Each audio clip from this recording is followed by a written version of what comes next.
Is your flat going to the dogs? Coming up on SCMP Property.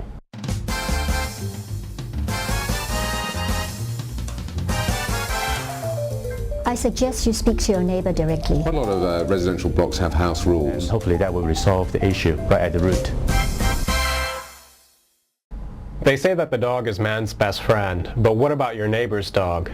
This furry, four-legged friend might be a canine companion to some, but to others he can be a nightmare.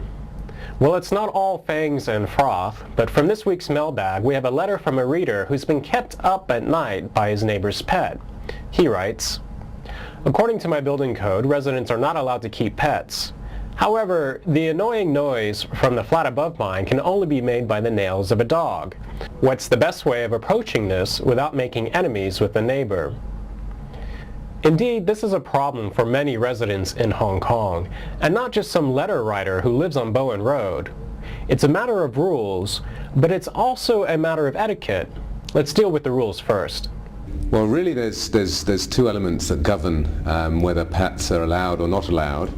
You need to check the tenancy agreement and also house rules. Quite a lot of residential blocks have house rules, and tenancy agreements do reflect that house rules should be abided. That's right. The rules are on your side. But what's the best way to deal with this? Do you take it up with the management office, or do you go to your neighbor directly?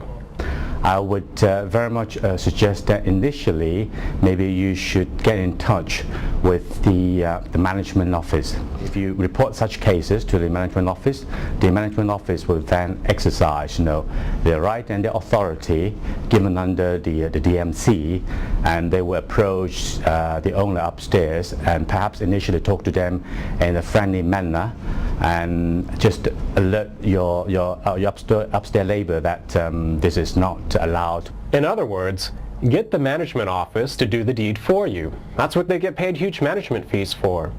But our other expert favors a softer approach. I suggest you speak to your neighbor directly.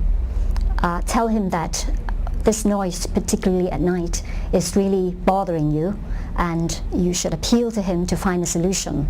You may wish to drop a hint that keeping a dog is in breach of the building code, but that you're not going to tell on him if he finds a solution for you. If your neighbor were a reasonable man, then hopefully you can solve the problem without upsetting him this way. But if your neighbor were not a reasonable man, then it is really your call as to whether you want to live with the nuisance or to live with an antagonistic neighbor and report the case to the building management. Yes, and if your neighbor is reasonable, he's not going to be petty about your concerns. Get it? Petty? Pet-T? Okay, shut the camera off. When will you ever keep quiet? I'm not that loud. All night. You're complaining too much. Yeah. I am not. I'm not barking that loud. Why don't you get some earplugs? Why don't you? Why don't you get some toothpaste? Well, why don't you just move out of your flat? I don't want you as my neighbor. Woof off. You woof off.